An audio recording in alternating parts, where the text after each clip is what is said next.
Hi everyone, this is Elizabeth with Unknown Paranormal. Before we get started, I would like to apologize for the poor video quality, as we only have a computer and camera to work with right now. But let's get on with our first episode. The first legend that we are touching on tonight is a local legend surrounding my area of the Midwest.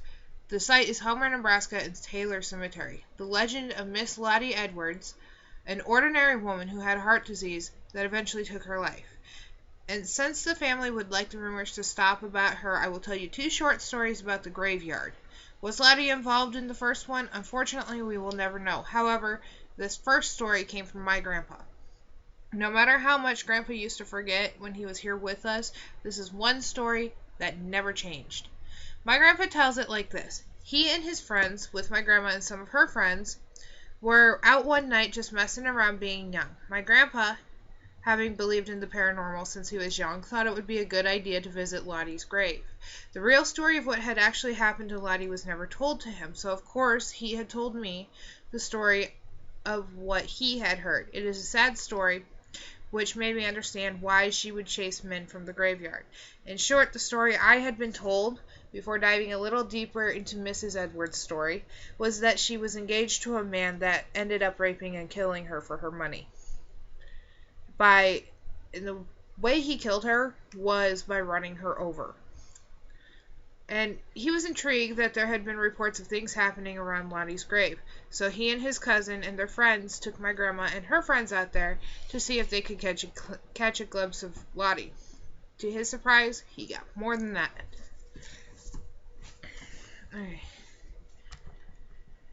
He pulled up to the cemetery, got out with his cousin and friends, while the girls stayed in the car, shining their flashlights in the graveyard.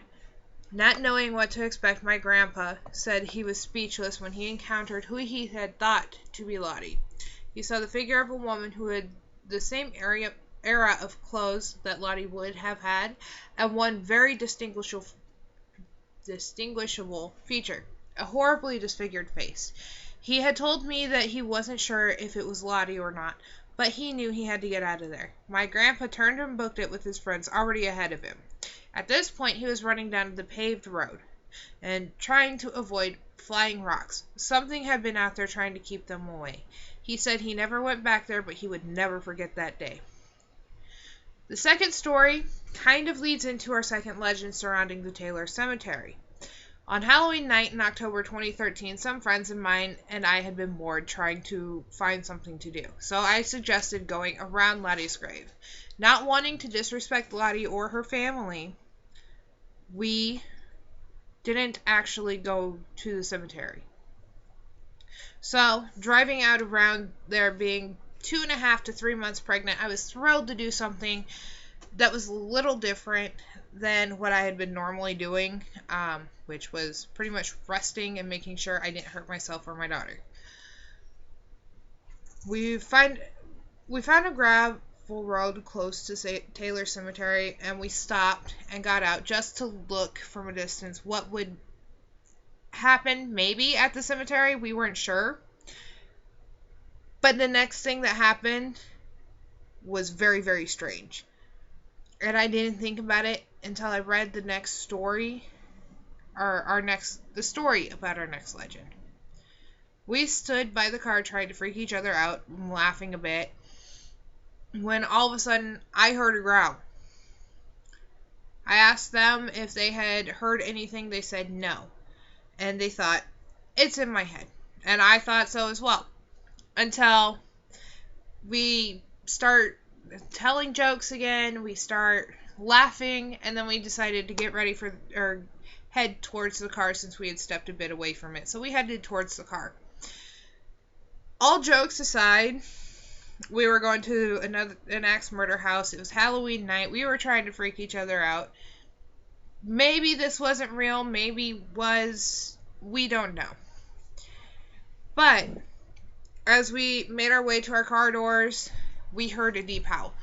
This is the thing that scared me the most. We went to shine our flashlights on it and see if because it sounded really close to us. But we went to go shine our flashlights on it. And doing so, there's no other animal. No dogs, no wolves, no coyotes, which I wasn't known for coyotes and wolves, but dogs, we have a lot of them. There was no other animal there that could make that noise. So, we ran to the car. We have not been back since.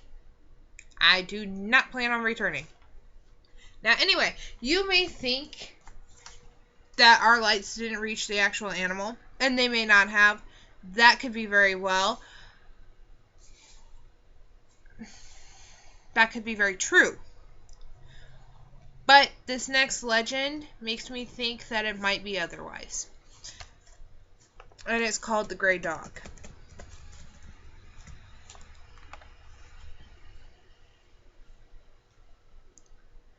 And the man who had told this story heard it from his dad, heard it from his uncle, and I'm going to shorten the story up a bit, and I'll post the link to the story in the description. So that way, if you all want to read the full description, everything that had happened, you can read it. It's too long to put in this video. This man's dad, this is the guy telling the story, was driving one night after school's winter formal, South Sioux actually. And when that happened, they were drinking, they didn't want to go home, so they decided to find something to do. And they spotted a gravel road, they decided to travel up it just to see what was up there. Now, a little ways farther up the road, they spotted this dog coming out of the right side of the ditch. They thought it was a little strange. It's cold out.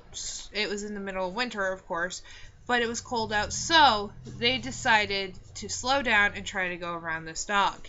What happened next is creepy. They said the dog, however, proceeded to stand up on two legs and slammed up against the car, keeping it in place. As the story goes, the dog opened the passenger door as the two other men in the car were trying to get out of there and practically sitting on each other's laps. None of them said a word about each other to anyone else about it, because they thought that they would think that they were crazy. And the man's dad had thought it was a joke after 10 years, which is when the next part of the story takes place. And that would be, he was sitting down eating dinner with his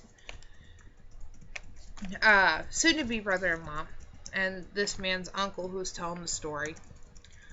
And they start talking, and they got to the gray dog story. When they got to the gray dog story, the uncle interrupted his brother-in-law and said, well, did it stand up on two legs and open the door?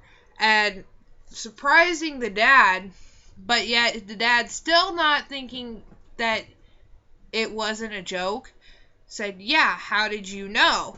And the brother-in-law went in to tell that he had been through the same experience. They were on the gravel road and going up to Lottie's grave, which this young man hadn't found out yet. But they were going up to Lottie's grave. And on the dirt road going out there, the uncle had went on that dirt road, saw the gray dog coming up again, and it stood there, looked at him, and I will read part of this story to him. Or, I will read part of this story to you. It says, as he got closer, he noticed the dog was much bigger than he thought, and he came up next to it. The dog got up on two legs, slammed against his truck, opened the passenger door. He said it even put a dent in the middle of his cab.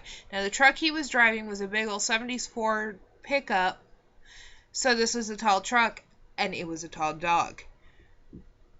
And so, this man's father asked him to describe the dog. The uncle did. And he said that the father had drawn out a dog before with his friends, and he drew it out again, and it was identical to the one he had drawn before. Now, the son who is telling the story decides to follow family tradition and go up to Lottie's grave. When he goes up to Lottie's grave, he wanted to find out if there was any truth to the story. And here it gets really creepy. Because what happens is there were two cars, and it was him and a bunch of his friends before they all dispersed out of the Sioux City, Homer, Nebraska area. Anyway, so he told his dad that he was going. When he told his dad he was going, his dad told him that that's where the gray dog incident happened. And he hadn't known that before, that they were up by Lotties Grave at all. So, sure enough, as soon as they got close to the cemetery, there was a gray dog coming out of the right side of the ditch. Thinking that his dad and uncle had exaggerated the look of the dog, he looked out his window. The dog looked like an old German Shepherd, just a regular sized dog. Nothing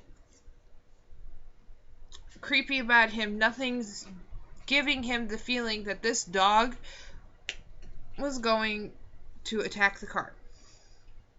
Anyway, so it wasn't standing on 2 feet. It never did. But this dog had prevented the others from coming up the hill up the gravel road where Lottie's grave is. And until they finally got going after the dog got to one side. When the dog got to one side, the other car came up. Now this dog was walking straight for this man who's telling the story. And in the dust, when he gets up to the front of the car that he was in the dust you could see this dog, and it looked huge, much bigger than he had looked before. Much longer hair than he had before. And the eye color was pure black. Now, he decided to take a look at the dog one more time to make sure he was actually seeing what he thought he was seeing. And this dog looked him straight in the eyes. And before, he hadn't passed the window. It was as if the dog was floating in midair, so that way he can look face to face to him. Now, I don't know if this was the dog that I had heard 2 years ago. I don't know. I will not be returning to find out if that's the dog. And nothing says creepy like a rapid growing dog that leaves dents in your car. So, if you like the story, please like and subscribe. Remember, if you see a dog on the road, make sure it's a real dog before you slow down. And if you want to read the full gray dog story, again, I will post the link in the description. If you have any stories that you would like featured on our videos, let us know. Comment down below or like our Facebook page and follow us on Twitter at unknownparanormal.com. I will also leave a link for those in the description. Have a good night, everybody.